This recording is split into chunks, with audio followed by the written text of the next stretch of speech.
Okay, welcome everyone. Thank you so much for joining this evening. I'm going to start right on time to respect everybody's time.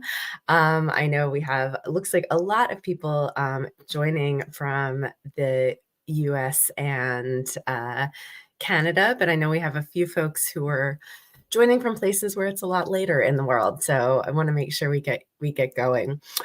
So, for those of you who don't know me already, I'm Lisa Williams. I'm one of the two co founders of What's Your Grief. What's Your Grief is a large online grief and bereavement support organization. We've been around since 2012, and we have really always served sort of as a place to fill certain gaps that we saw in the landscape of grief support. My background is a clinical social worker. I'm a grief therapist. Eleanor, who is a co-founder, is a counseling psychologist.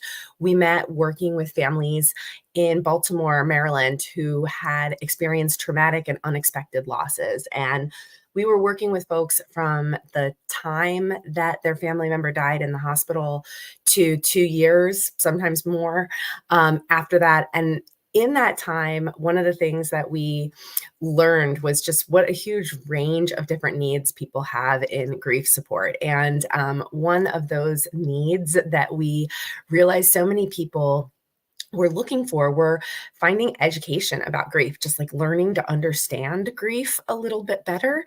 And sometimes you don't necessarily always want to have to sort through all the grief books that are out there to be able to do that. So, one of the things that we started doing early on in What's Your Grief is offering different types of education and courses and things like that. We have all sorts, if you go to our website, we have all sorts of different options, but we like to do webinars like this periodically that are just really kind of foundational webinars that help to lay out some of the considerations to think about when maybe we haven't ever formally learned a lot about grief, when all we know are the things that we've absorbed from family members and friends and what we have seen on TV and in the media and all sorts of places where we don't always get the most accurate understanding of grief itself. And that understanding that we develop actually does a lot to shape the way that we grieve. And so it's one of the reasons this topic of thinking about the myths and misconceptions that exist out there about grief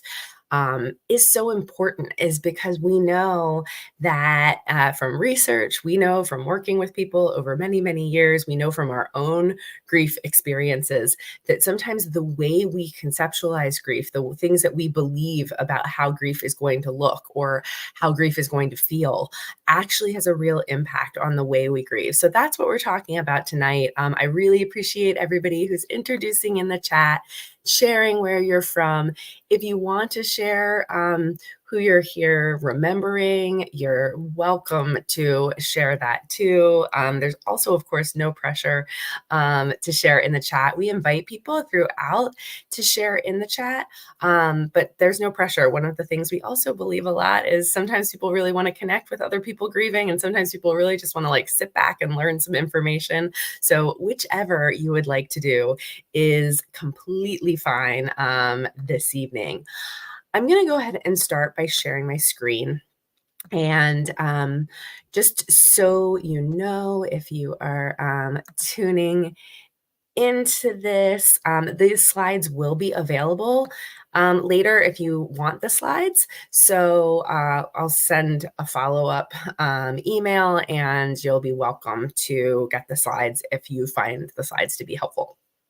So here we are, how myths and misconceptions shape our grief. And in order to really get into this topic, we really need to talk about how we define grief. One of the things that we know is that grief is one of those terms that gets thrown around all of the time, but sometimes we don't even really break down what we mean when we're talking about grief. And a lot of the myths and misconceptions we're going to talk about tonight are going to expand on this very basic definition on this slide. But it's important, I think, that we start with this definition of just understanding that grief is our normal and natural and ever evolving response to loss. And the reason that it's so important that we stress here that grief is our normal and natural response to loss, is I think it's an important reminder that when we are grieving, we are not in some sort of state where we need to be repaired or fixed. We're not in a state that we need to recover from. We are doing what our bodies and our minds are completely normally and naturally designed to do after we experience a devastating loss. Grief is the way that we heal from losses over time. And so oftentimes we can find that people will feel like grief is a state that means they're broken, that they need to kind of get back to normal again. And we like to start by reminding people that, grief is a normal response to this completely abnormal and devastating situation that has happened in your life.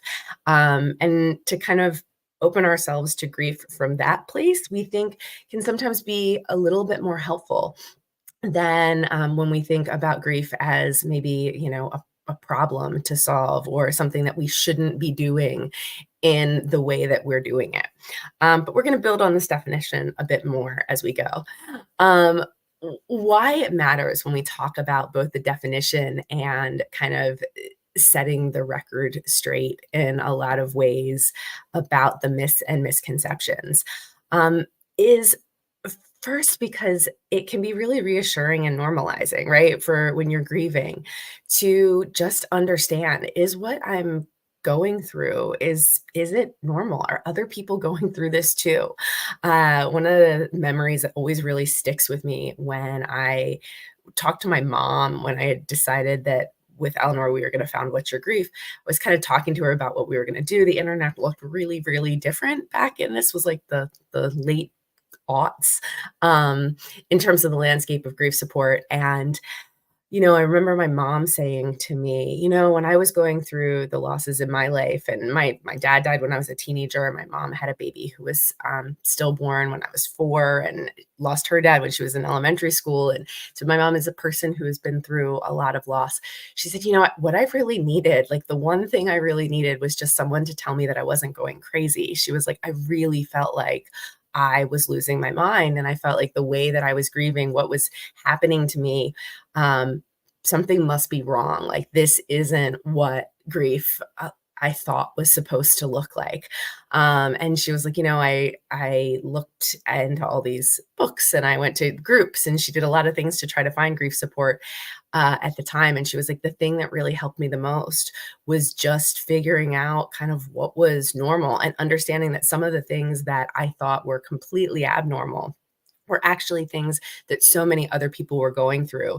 And it's just that, unfortunately, that isn't the way that grief was often presented in society as a whole, or in TV and media. So that's part of the reason we want to talk about this. But also, and I think especially importantly, at Columbia University, they have a Center for Prolonged Grief. And one of the things that they have done there over many years is research the different ways that people adjust after loss.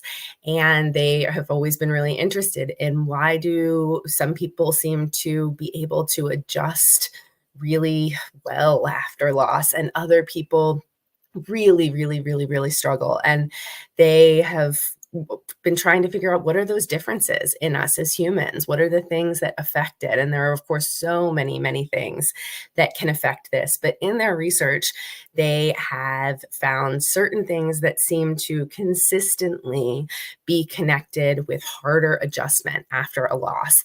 And one of the things on that list is having sort of false expectations about grief. Holding on to myths and misconceptions about grief is actually one of the things that tends to make it harder for people to adjust after loss. So these derailers, as they call them, are things that we're always on the lookout for. I think as somebody who is a grief therapist, as somebody who works in the space of supporting people who are grieving, there are things that are so important. And when myths and misconceptions are something that we can kind of so easily go through and educate about, it seems really important to do that. I am going to show you the whole list of things because they're not all as easy to deal with as just maybe myth busting some of these myths and misconceptions and talking them through. But I think they are all helpful to keep in mind if you are someone who's grieving, because you can look at this list and think, oh, wow, if this is something I'm struggling with, this doesn't mean that you're fated to have a terrible or difficult adjustment in your grief. It just means it's an area where getting some additional support or spending some more time or really making sure that you've kind of acknowledged what's going on with it is going to be especially important for you. So, and I appreciate so much that folks who are, I'm sorry, I don't have time to be able to acknowledge everybody who's introducing in the chat, but I appreciate so much people sharing and sharing who you're here, remembering so many people and people with some really recent losses. So, thanks to everyone for being here and for sharing. So this is when they talk about these derailers in an acronym to help people remember. These are some of the things that they found really made adjustment to grief particularly hard if it was coming up for people. One of them, doubting oneself or self-blame, feeling like there was some sort of thing that you could have done, or feeling not confident in yourself and how well you were able to um, support someone, or that the outcome could have been different. Ingrained misconceptions about grief, that's the one that we've already mentioned a lot. Ruminating about imagined alternatives, if only. So now we all do this, and it's important to know all these derailers. They say we all do this to some degree, all of these, but it's just for some people, they are especially sticky. It's harder to get out of some of these things. They stick around a lot longer, or maybe they're much more pronounced. But ruminating about imagined alternatives, going back and thinking, if only I could go back to this moment, that would have changed everything. And then spending so much time there. So in this, they're talking about sometimes people, if you lose hours of time just imagining alternatives, imagining life, what it would look like if they were still here. Anger, anxiety, or bitterness that can't be resolved. Again, most people feel all of those things at some point in grief. This isn't to say you're not going to feel them, but it's when you can't, even with time, even with working on it, where you're not feeling it loosen up at all. Insistent belief that the death was unfair or unjust, a lack of faith in one's ability to adapt or have a meaningful future. And again, I think early on, this is one that most people feel, right? I can't even imagine how I'm going to live in the world without this person here who meant so much to me. But this is, even with time, that even with working on, finding support, of looking at what does it look like to get through the day and figure out what your reasons to get up in the morning are, that there's still this feeling that you're not going to be able to adjust to this world without them or have a meaningful future. Excessive avoidance of reminders, rejecting support from others. This is a big one. Support is really difficult in grief, and oftentimes people will feel to some degree that some people are not able to support them in the way that they need support. But also sometimes there are things that we do to close ourselves off to support. We assume that if somebody else hasn't been through exactly what we've been through, that they can't be supportive to us because they can't understand, and of course we know that unfortunately no one can ever understand our loss, even if they have lost someone where it was the same relationship and the same circumstances around the death. No one can ever understand exactly what we have been through, but that doesn't mean that we can't find support from people. So that rejection of support is one. And then a survivor guilt that really prevents seeking joy and satisfaction. And again, survivor guilt is so common, especially in the early days of grief. But this is with over time when we can't find that way to remember that we do have permission to be able to find joy in our lives again, that it's okay to start having more good days than bad days, that doesn't mean we're forgetting the person who died. It doesn't mean that our love for them is changing in any way. We can still feel that love just as deeply and those connections just as deeply, while we also create space for a life that includes joy and satisfaction. But it can be tricky to get there. It can feel like what that means is that we must be forgetting that person, or moving on in ways that feel really uncomfortable and that we can feel guilt about, when the reality is that we can build that new life with the connection and with that joy and satisfaction. um, Charlotte, I see that comment of I have most of these feelings, and I want to normalize that I think everyone has probably most of these feelings at some point. And when they, like I said in this research, it's not to make people feel like fated, that this means that their grief is going to be, especially awful on the spectrum of grief. But it is to say that over time, as time passes, even with support and even with spending time trying to find ways to cope, if these things are still coming up for you and and they do feel particularly sticky, like no matter what I do, I cannot get rid of this anger or bitterness, or no matter what I do, I just feel like I will never be able to find joy and satisfaction again. There are some things that may be an indicator that it could be helpful to talk to a counselor, or if you're not already, or to get some additional support with some of these things. And again, today, we're just going to dig into one little piece about this, which is these misconceptions, which hopefully, at least, even though it's one small piece of these derailers, is something that can help and sometimes even connect with some of the others. So the first one I want to talk about is probably the most common misconception we hear. And this is this idea that grief is linear and happens in stages. And hopefully, maybe you have heard more about the nuance of grief in recent years. I do think finally the mainstream media is starting to pick up on the reality that the five stages of grief are not the be all and the end all of grief. And in fact, that grief theory has moved very far beyond these five stages of grief. But unfortunately, so many people, the one thing that they know about grief, if nothing else, is that they have heard the five stages of grief. And so people oftentimes assume that grief is going to follow these neat, tidy stages.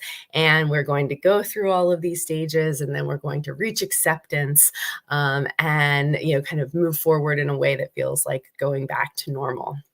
And we know that this is simply not how grief looks for most people. That's not to say that we don't have that some people don't really connect with the five stages of grief. Some people really do. But we know that for most people, there isn't just this simple linear movement through the five stages. Elizabeth Kubler-Ross, I think it's so important to know this. Her research that she started in the 1960s, she was working with patients who were dying. Her first book, where she talked about the five stages, was called On Death and Dying. And it was a book about the five stages that she observed in people from the time of their diagnosis with a terminal illness until the time of their death. They were not stages that were written about people who were grieving. She was not working with people who were grieving. But when that book was published in a wonderful way, one of the things it did was it sparked an incredible dialogue all over the world about end of life and about death and dying and about the hospice movement. And I, can't say enough to credit her that for that work. But what happened was people started applying these stages to grieving, even though that is not how they were ever originally intended. And interestingly, with time, that really caught on. And I think when we think about why did the five stages catch on so much, I think part of the reason is we would love for the five stages to be true, right? They make this thing that is so devastating and disorganizing and turns our entire self and identity and universe and world on its head. And it makes it seem like we'll just go through these nice, tidy little stages and then we'll get to acceptance and everything's going to be okay. I think that we want to believe that we could simplify it to that degree. And so I think that's part of why it caught on so much. But Elizabeth Kubler-Ross eventually, near the very end of her life, she wrote a follow-up book that was called On Grief and Grieving, where she talks about the 5 stages and how they may apply to grief because she saw so many people were trying to apply them to grief. And so what she did, and if you read that book, she started with so many qualifiers, like basically saying like, I didn't intend these in this way. I never intended them to be linear or exhaustive. I wrote them about, dying. And she really emphasized the idea that she, in many ways, could see that these stages and the way they were being applied weren't always helpful for people, that they were sometimes creating a false idea that grief was linear and that it had some sort of end point. But if we look at actually some of her later, writing, I think we see that she really tried to emphasize that some of what the 5 stages led people to believe is not what she intended. She says, the reality is that you will grieve forever. You will not get over the loss of a loved one. You will learn to live with it. You will heal and you will rebuild yourself around the loss you have suffered. You will be whole again, but you will never be the same, nor should you be the same, nor would you want to. And so I think, we really see that she was trying here to say, this is not what I intended of these 5 stages. I didn't want to imply this end point. Now, modern grief theory, especially since the 1990s, has really moved past using stages when it comes to grief at all. There are a lot of other theories that we'll talk about a little later, which are much more common in use if you ever see a grief counselor or go to a grief support group. Usually those are not what people are using. Amazing to see, Charlotte, that you saw Kubler-Ross in person. And Andy, yes, David Kessler is such a really, really lovely person. I've been lucky to meet him too. And I think, it is just so important that we know a little bit more about all of the kind of the background of these things, because sometimes when we assume that we're supposed to be grieving in stages, when the stages don't resonate, when you're like, I have never bargaining, like, no, I've not done that, or I really don't connect with anger very much. There's maybe a lot of other things like guilt that I feel overwhelmed by, but I've never really felt deeply angry. Then people will think, well, what's wrong? Am I not grieving right? What does it mean that I'm not going through the stages? So being able to let go and say the stages are not something we need to be measuring our grief against. If parts of it resonate with you, that's wonderful. But please know that it is definitely not something that is a roadmap for grief. We've really shifted so much in the last 30 years about how we understand how people grieve. And that kind of leads us into the next misconception. And it came from some of, again, not just Kubler-Ross, but there were other folks who had before and around Kubler-Ross. John Bowlby, who a lot of people know for attachment theory, actually had a grief theory called the 4 stages of grief. And there were other stage models that were out there that really led people to believe, well, if there are these stages or phases, if we can break it down in this way, it must be because people kind of grieve in the same way. There must be some sort of general trajectory for grief that we can expect to see across families, across people, across cultures that we can see. And unfortunately, again, I think that would make life a lot easier for us if we could know what to expect and anticipate in all different people about how people grieve. But what research has really started to show us as we started to dig into the ways people grieve differently is that people grieve in so many different ways. There are so many factors that influence grief, and grief style. And these that we can't even begin to get into all of the things here. I'm just going to touch on a couple important things to know. But one thing that's so important to know is that the relationship has a huge impact on what our grief looks like. And by that, I don't mean the relationship of just was it my spouse who died, or a child, or a parent, or a sibling, or a friend, but what was the nature of that relationship? Was it a close relationship, distant? Was it a really straightforward relationship, or were there a lot of complexities to the relationship? How interdependent were we as people? There's so many factors. There's all these different situational factors about just what is going on in our life, our histories of trauma, the way that we were, like what we were experiencing at the time of the death, what our support system looked like. All of those things can have major factors. Personality factors. Are we an introvert or an extrovert? Are we more optimistic or pessimistic? There's an incredible book by Martin Seligman called Learned Optimism that is all about the impact of optimism and pessimism when we go through difficult things in life, and how it really changes the way that people kind of cope in their response to the most difficult situations. And interestingly, he talks a lot about how we can actually change some of those things about ourselves. It's not, whether we're an optimist or pessimist isn't just something inborn that we're stuck with. We can actually adjust and affect it with time. How we perceive experiences, coping, whether we were raised as people who are kind of raised as comfortable with emotions, or we were raised to be really avoidant of emotions. All of these things can affect the way that grief looks, and many, many, many others.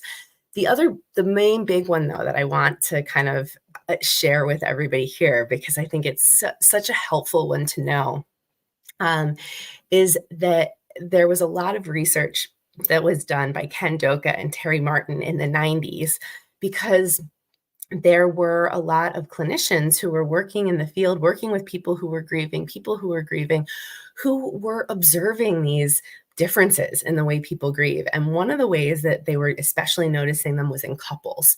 And Ken Doka, who is a really well-known grief, he's a writer and therapist and researcher, he would work with couples oftentimes who had experienced the death of a child. And he started to see this trend where he would, one, feel like the members of the couple were grieving very differently, but also where he would feel like one member of the couple would often kind of drag the other person in to grief counseling, and would often have like sort of accusations saying like they're not grieving, or they're avoiding their grief, or they're not supporting me in the right way, and he was really, really aware of kind of these accusations between couples of comparison between how that each person was grieving. And so he and Terry Martin did this research that started around gender, and thinking like, do men and women grieve differently? And they actually eventually published a book that was called Grieving Beyond Gender, because what they realized was that though there were correlations with gender, it wasn't divided along gender lines, but there were these distinct kind of grieving styles that they saw commonly in people. And there were two big styles that they identified. And it wasn't that, you're all one or all the other. It is a continuum. People often lean one way or the other. But the first type they described as intuitive grievers. And intuitive grievers, they were like, this is kind of what society thinks of as what grief is supposed to look like. Grief is waves of emotion. We express outwardly what we're feeling inwardly. So maybe that is tears, and we're, talking about our sadness, and we can see those things on the outside. We just feel a lot when we talk about what's going on in our grief. We use feeling words when we talk about it. And that folks who are intuitive grievers often really get a lot of value out of exploring their feelings, of connecting with other people and processing those emotions and talking about shared experiences. Maybe it might be going to a group or talking with other people who've been through loss or reading a memoir of somebody who has been through a similar experience, that's all really helpful for those people. And then, though, they found that there were just as many people who were at this other end of the continuum who were what they called instrumental grievers. And they found that this was a completely normal and healthy way to grieve as well. But it was not the way that society expects grief to look. For these grievers, grief was experienced in more physical and cognitive ways. So, cognitive meaning more focused on thinking than feeling. And a lot of times, if you had, if you don't know what that looks like, if I imagine like two people who have both experienced the death of a spouse or a partner, and that intuitive griever might say, I am just feeling devastated and so hopeless about the future. Like every day, I feel this emptiness without her here anymore. I just, it's this overwhelming sadness, right? I'm describing all of these different emotions that I'm feeling. And then there may be another person who's an instrumental griever, and they may say things more like, every day I wake up and I just cannot believe that I'm never going to see her again. I don't know what a world without her looks like. I can't set any goals for myself. I can't imagine my retirement anymore. I just struggle to even get through the day. Right. In that second description, I didn't use a single emotion word. I just talked about thoughts that I've been having. Right. I just talked about thoughts and experiences that I've been having. And so for some people, that's really the way they are grieving comes more through thoughts than it does through feelings. It can be more physical in that people can both feel it more in their body, more physical symptoms, but also that being physically active is something that helps them more in their grief. So whereas those intuitive grievers actually will sometimes feel like doing things feels like too much, it feels too overwhelming, it feels like they want that space to process emotions. Instrumental grievers will feel more like they really want to be actively doing things. Maybe they are people who feel like it's helpful to, get out and go out for a run, or they want to be kind of organizing or taking care of different things.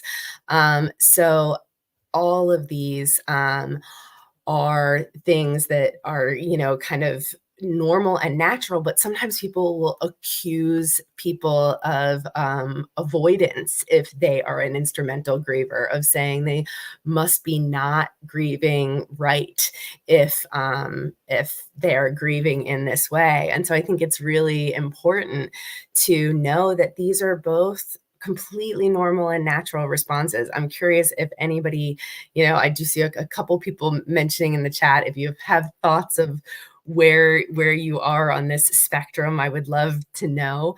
And feel free to share in the chat. I would say, Eleanor and I, who founded What's Your Grief, I think we both lean instrumental-ish. I think I'm a little more instrumental and she's a little bit more intuitive, but we both, I think, part of What's Your Grief is the fact that we like to do something, and that learning about grief was part of that.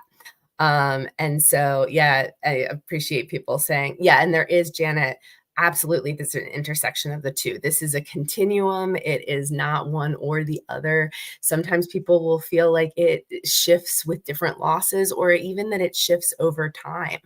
And there are certain things that really help people who are instrumental. And we always encourage you, don't just do instrumental stuff if you're instrumental.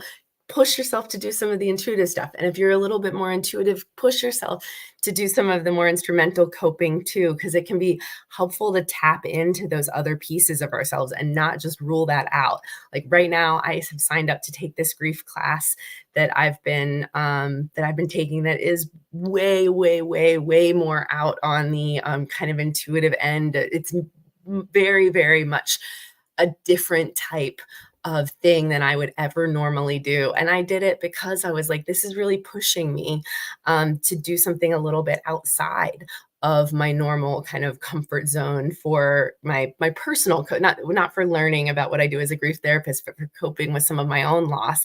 It was pushing myself to do something a little bit differently. So I think it can be it can be important to recognize all of this. But again, why this is so important with our own grief and how it shapes our own grief is that sometimes if we are expecting the people around us to be grieving the same way that we do, or we think we are going to be grieving like other people, we do get into that accusation place, right? We start accusing other people of not being supportive in the right way, or of not grieving right, or looking for something from certain people that they might not have to give to us, and vice versa. And so it can be helpful sometimes to remember that other people in our support system can't be all things to us. And it's not to say that an instrumental griever can't support an intuitive griever and vice versa. They really, really can. But sometimes we need to learn to understand each other to do that, and not ask and expect of other people something that it's really, really not kind of in their natural style to be able to give, and vice versa. Sometimes we have to find those intersection points, and those end up being the things that are really, really helpful. But it can also be important for us to normalize whichever type we are and say, okay, if I'm more of an instrumental, society might not understand that as much yet. Hopefully education is going to get better. But that we are that is absolutely normal and okay, as is intuitive, and just being able to accept that range a little bit more.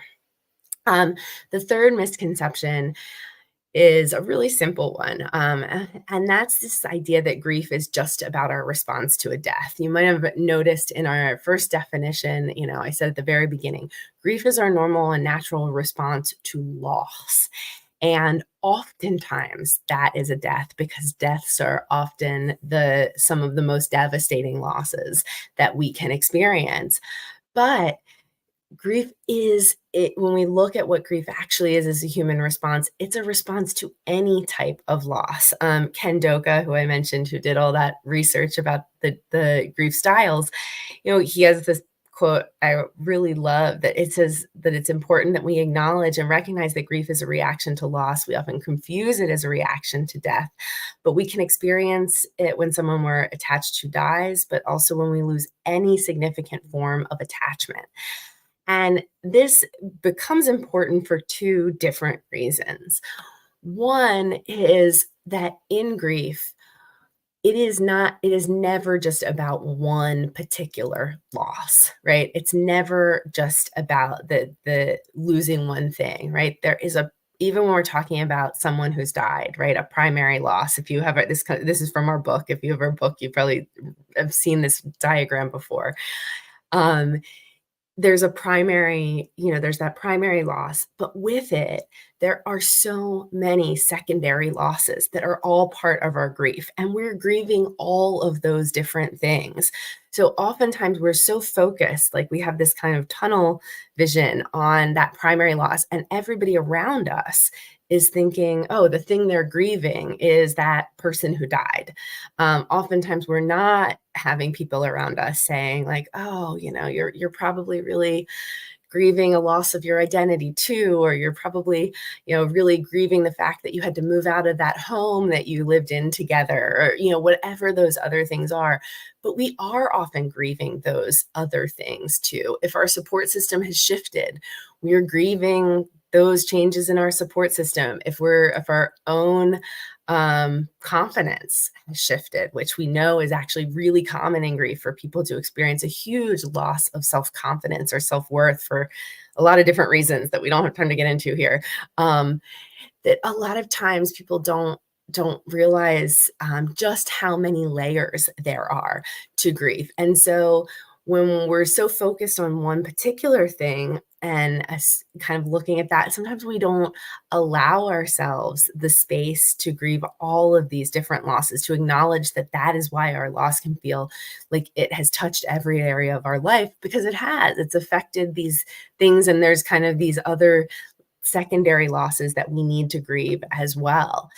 And so we really, when we look at this and how this misconception can shape grief, we really want to kind of push that misconception away and say, when we think about the things that you're grieving, it's so important to look at not just that primary loss, but also to consider all the secondary losses that you're probably grieving related to that loss. They might be tangible losses, different losses about your worldview. It can be about faith, all of those different things.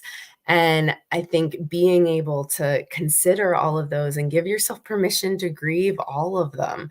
And I think, Robin, I love what you said in the chat, the like grieving that loss of a loved one, but then losing life on my own as it used to be, right? Like that we're grieving all of those different things. So being able to consider all of our secondary losses, and then also to give yourself permission um, to acknowledge that many times that primary loss isn't necessarily a death related loss. If you've followed What's Your Grief for some time, you probably know that for me, following the death of my dad as a teenager, a really significant thing that happened in the years immediately after is that my sister developed a really severe substance use disorder. And so, through my sister's addiction, one of the things I realized right away was you can grieve someone who is still alive, right? If you have ever loved somebody with a serious addiction, you probably know what that can feel like, to feel like you're grieving who someone used to be. If you have a family member who has dementia, grieving this person who they used to be, even though this person is still here in your life. And a lot of times we don't give ourselves that permission to say, what I'm feeling right now is grief, because sometimes we feel that grief, we feel grief is reserved for death, but there are so many reasons that we may grieve people who are still alive. And so I think I was just listening to a podcast the other day that was about couples who are separated in the Ukraine and Russia, with everything that has been happening there. And, so much of the language that people were using was the same language that I would hear from clients who were grieving death related losses. So it's so important that we're able to give ourselves the permission when we need it. So somebody I saw asked in the chat quite a bit earlier about what I thought about grief as a diagnosis, and I'm going to kind of talk a little bit about this here. I touched on in the beginning that this idea that grief is it's a misconception for us to think of a grief as a problem or a pathology that requires mental health treatment, especially if it goes on for too long, right? Grief is a normal and natural human thing that we all do across all cultures. We grieve. It is something that is very normal and natural and human for us to do. So I think it's so important for us to remember that for most people, 85% to 90% of people adjust after loss without needing mental health support, assuming that they have normalization and validation, which we're talking a little bit about today, just normalizing the experience of grief, and social support. And so that social support can be informal. It can be, both through a support group. It can be friends and family, but it can be people online, but that they're getting some sort of social support and normalization and validation. But very recently, in March of 2022, the Diagnostic and Statistic Manual, which is the book that mental health professionals use to diagnose disorders, added uh, prolonged grief disorder to the list of diagnoses. And this was really controversial when it was put out for public comment. Before they added it, they got more public comment on adding this as a diagnosis than they had to any other diagnosis previously. People have a lot of strong feelings about this. And there's a lot. I mean, we could spend a whole hour on just that, which we're not going to do. But I think that the piece that for me feels really important that we kind of fact check about this is, unfortunately, when this happened, the headlines like this were all over the media. Psychiatry has come up with an answer to how long we should grieve, and I understand why this happened. Right, the just the name prolonged grief disorder makes it sound like what they were suggesting is that if your grief goes on for too long, it's a disorder, that it needs to be diagnosed, and that you need to get treatment for it. What they said was not that if grief goes on for a certain amount of time, it is automatically a disorder. In fact, what the prolonged grief disorder folks say, that Center for Prolonged Grief at Columbia University, I've gone through their whole treatment training and everything. What they are very clear to say is they believe that everyone grieves forever, that it is normal and natural for humans to grieve a loss forever, that your grief will evolve, it will change, it will hopefully become more manageable with time, but that the idea of grieving forever is not a problem at all. What they believe, though, is that for some people, the way that they adjust and adapt after loss makes it impossible for them to both grieve forever and also be able to live a life that feels like it is meaningful and functioning, of being able to go to work every day, of being able to build relationships, of being able to not have intense thoughts of suicide and things like that. And so, where they say that the disorder lies, the pathology, is if people are, after time has passed, are not able to kind of figure out how to both hold their grief alongside of the life that they want to be living in the world, that then they need support, not to get rid of their grief, but to help them to integrate their grief in a way that will allow them to sort of live in the world differently with their grief.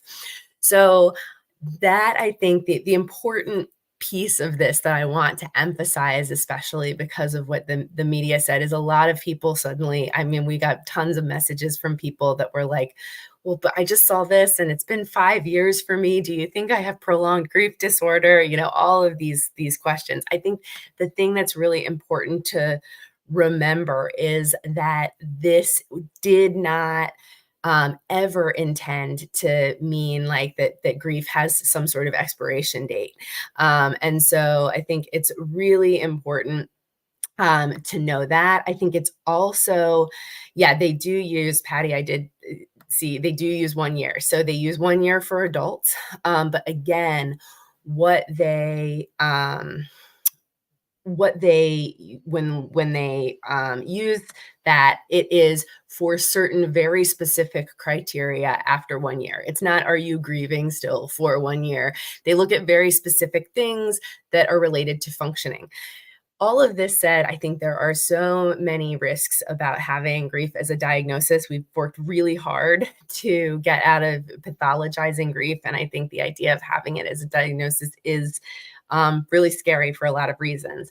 That said, I also think that for folks who sometimes have thought that grief wasn't enough to warrant them getting support, I know there's many people out there who have said to me, when I read about this, it really helped me to see, wow, what I'm going through, it is bad. It does mean that I could get counseling for this. And that for some people, it helped them to feel like they could take that step. So like with everything, there are oftentimes two sides to it. And I, with this, can see both. Personally, I'm not someone who loves having grief as a diagnosis. And also, if it can help people who wouldn't have gotten support otherwise, um, I do really support that. So I think that, it's the most important thing is to remember that this does not mean that anybody out there, not even the people who fought to get prolonged grief disorder in the DSM, think that grief ends. They in fact say quite the opposite. They say grief is forever and should be, and we just need to help people to be able to integrate their grief so that it can be with them forever while they can still live a life that is meaningful and important. Yeah, and Daniel, I appreciate what you said. There doesn't seem to be consensus in the medical community. Absolutely. I think that is very true. And with antidepressants, there's a lot of controversy around that about whether people will diagnose or will give antidepressants right away. But oftentimes, again, if we don't see grief as a pathology, it's important to remember that sometimes we need to help people to know that it is normal for us to be feeling some of these really painful feelings. And also sometimes grief does happen alongside depression or alongside anxiety. So it's complicated. Um, Grief is a feeling. Grief is an emotional experience. So misconception number 5, I think this is one that's a pretty straightforward one, but I think important for us to remember. If we go and, we talk to people about grief, a lot of times people go right to talking about all of the feelings that come with grief. But the reality, and this speaks to a little bit about intuitive versus instrumental grievers, but also just how we understand ourselves and we consider our own grief, is to recognize that our grief is impacting all of these different areas, not just our emotional self. It impacts our physical self. There is so much research out there about the physical impact of grief, about what it can do in our bodies. It has an impact on our spiritual belief systems, our worldview, whether we view the world as a safe place, right? For a lot of people, depending on their loss, maybe there were feelings that really bad things happened to other people, not to me. And now grief has, because of the circumstances of my loss, my worldview has changed. I don't think people, I don't trust the world in the same way that I did, or I don't trust the healthcare system in the same way that I did. Relational impacts, right? How it changes the way I relate to other people in my life. That maybe now I might be looking at who I spend my time with differently, or how I want to spend my time. Yeah, behavioral impact, existential impact, right? Asking these big questions about purpose, like, what am I here for? What do I want to do with the rest of the time I have? Sometimes it can bring up feelings about our own mortality. And all of these things exist, they overlap with emotional impact, but they exist in all these other domains of our life. And so when we're thinking about our own grief, I think being able to map our grief and think about these different domains and how they have all been impacted can be really helpful. And it can be helpful when we communicate our grief to other people. One of the things that is so hard in grief about feeling so misunderstood is that sometimes it's so hard to find the words for grief. And when other people think it's just about those emotions, just about, kind of the sadness of someone being gone or missing someone, it really fails to understand just how many other areas of our lives have been impacted by our grief. And so sometimes when we map it out for ourselves and think of it this way, it can also help us to express some of what we're feeling to other people as we go through it. Misconception 6, I know we're winding up on time and I want to be respectful of people's time, but we have a few more I want to get in. Hopefully this one has already been clear, but I just always want to make sure that you know that when we share this misconception, this idea that it is a myth or misconception that we need to move on or let go, that really comes straight out of modern grief theory. In the 1990s, there were these different clinicians and researchers who were working with all different groups of people. They're Klaus Silverman and Nickman. They were working with bereaved parents that were with the Compassionate Friends group. Some were working with college-aged women who had a parent die when they were younger. There were some who were working with children. There were some who were working with older adults who were widowed. And across the board, these were all folks who had been trained in these more stage and task-based models of grief, these kind of ideas. And in all these older models, there was this idea that came from Freud way back in the 1920s, who said that in order to move forward after a loss, we need to kind of find closure or acceptance. We need to, really kind of take our energy away from the person who's died and put it into other areas of our life. And so it gave this idea that moving on or letting go was what people were supposed to do. And there was a lot of pathologizing of the idea of people keeping connections with people who had died. And in the 90s, all of these people who'd been trained in those approaches were working with people who are grieving, and they were like, seems like a lot of people who are grieving in really healthy ways are keeping connections with the person who died. They're not letting go. They're not moving on. They're moving forward, but they're doing that with this connection to people who've died. And so they started doing research. And what they found was that there were many people who kept these connections as part of healthy grief. And there was no clear evidence that showed that this idea from the past of needing to let go was actually accurate. And so they published this book called Continuing Bonds, New Understandings of Grief, that was about these relationships. And one of the things that they documented in their research was that this started naturally with children, kids who didn't have any idea of how they were supposed to grieve, often would develop these natural connections to people who had died. And so it's really important to be able to normalize that and know if you kept these connections, that is completely normal and natural, and there's no reason for us to feel like we need to kind of sever those ties. Okay. Oh, we're so close to the end. So I've already kind of mentioned this, this idea of therapy and support groups. Part of what inspired us to start What's Your Grief was that we were working with so many people who were looking for something other than just therapy and support groups. We ourselves in our own grief had been looking for things other than just therapy and support groups. And it's completely normal to really love therapy and support groups, especially for people who are intuitive grievers, that this can be especially helpful groups to connect with other people. But if it is not for you, that doesn't mean you're broken. It doesn't mean you don't have any other grief support options out there. There are support groups, but there are lots of other ways that we can process grief on our own. That for some people, that groups can be really overwhelming, or some people can feel judged in groups. Some people can feel like they can't find, the right fit, and they're struggling, with that. And so if you found those things to be difficult, you're not alone.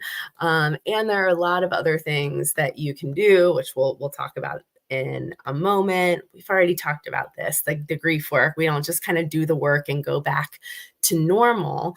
But I do want to get in one more grief theory here, because this is another grief theory that came out in the 1990s that was such an important grief theory.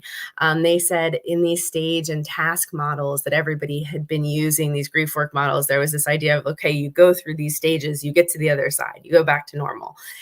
And along with the Continuing Bonds folks who said, no, it seems like we continue these connections to the person who died, and that's normal and natural. They said what it seems like actually we're seeing in the folks that we work with who are grieving is not that they go through some stages or phases and get to the other side, but really that they're constantly in an ongoing way bouncing back and forth between kind of the loss oriented parts of their lives, coping with grief coming in, keeping bonds to the person who died, or sometimes breaking bonds, depending on how the nature of the relationship.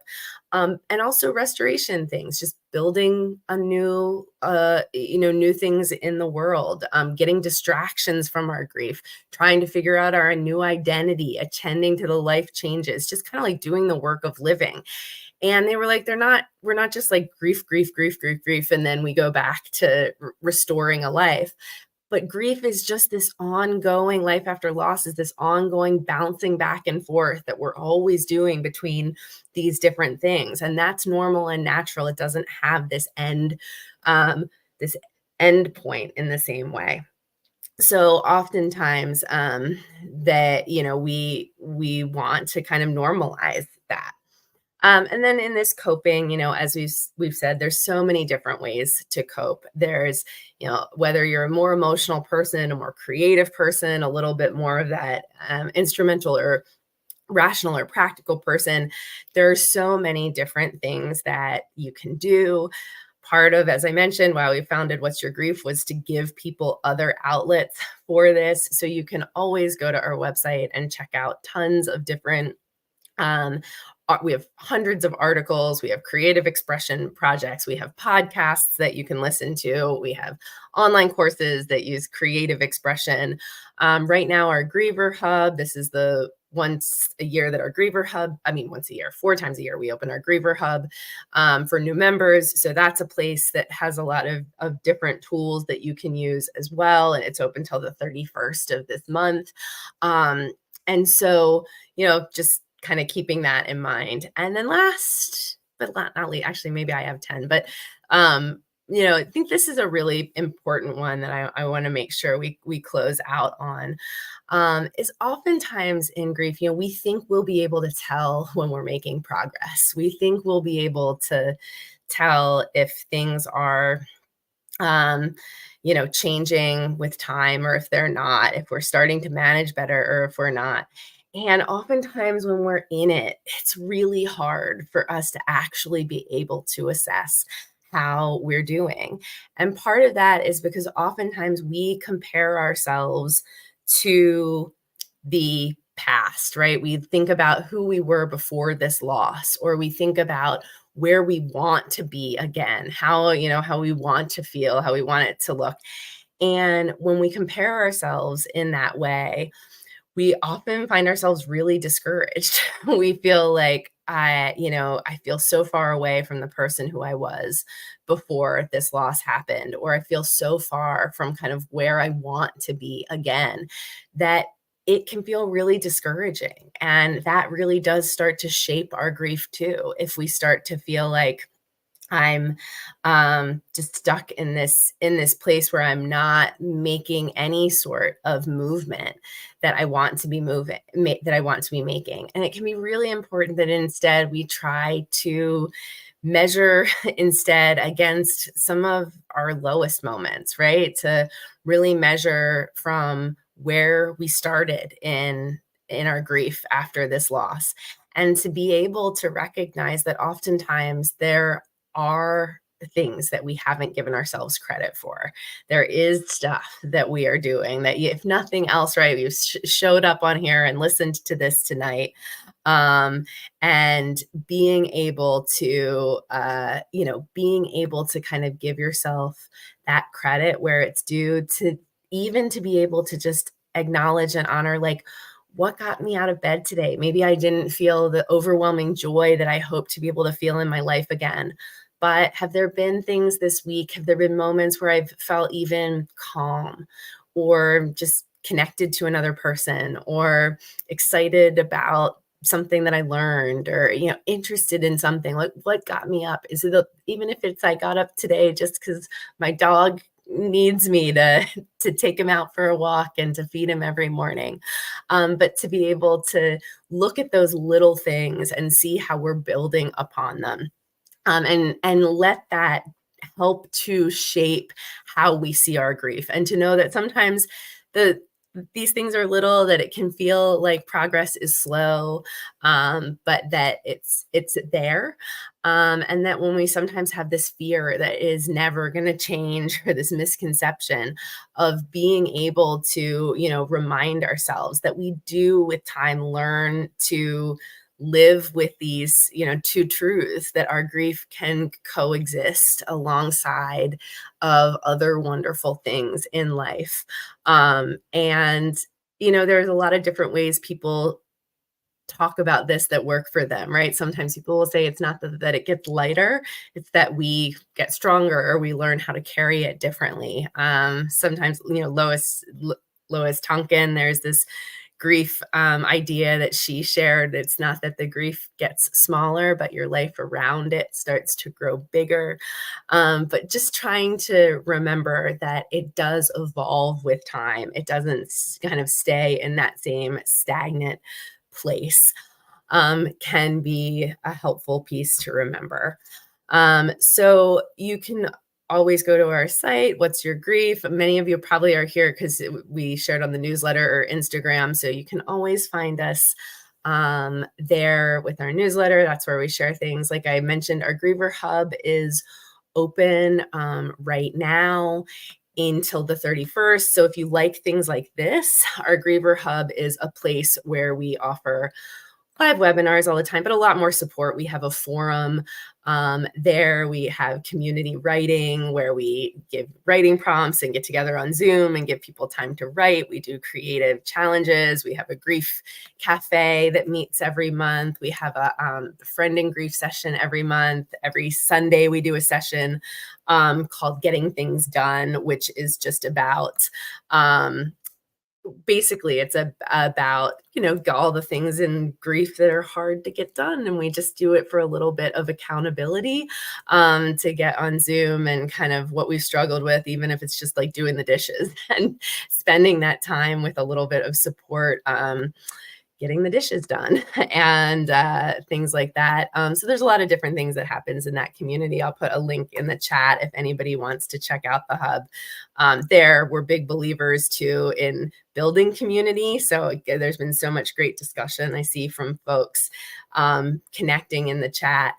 So there's, great for there. And it's also a place, even if you just want to come and learn and listen, we have like a huge library of recordings of our own session, of our old sessions. We do Coping for Skeptics every Tuesday. Oh, is the film still available, Rosie? They goofed up. So unfortunately, the film screening was just a live screening, but we did record the Q&A and the trailer, and I'm going to be sending out the Q&A along with information. Like, you can rent it. It's available to rent to get on Amazon. I think I'll be sending the links to where you can get it. Unfortunately, though, we didn't have like a license to record the whole film itself, but I will be sending out the Q&A for folks who were registered for that. So if anyone else has any questions, please feel free. I'll throw my email in the chat. You're welcome to email me, and we will probably do another one of these, not next month, but the month after, one of these free ones. And I appreciate everybody sharing so many great comments in the chat. It really does, I think, make a big difference when people can hear from each other. The name of the film was A Love That Never Dies. It's a really fantastic film made by Jimmy Edmonds and Jane Harris, a couple whose son died. I will share the link. Oh, wait, hold on, wrong link. I'll share the link to that trailer in the chat. Oh yeah, and I will share this recording. Sorry, I should have said that. Yeah, this recording will stay up. It'll be at this same link. So once this broadcast ends, it will be up so you can use this same link if you want to watch the replay of this for any reason. And if you were pre-registered, if you know, registered for this to watch, which you had to, I'll also send out a follow-up email that has the link again and has the slides if you want the slides. So you'll have all that. And yeah, I hope that everybody has a wonderful rest of your evening. Thanks so much for joining, and I'll see everyone soon.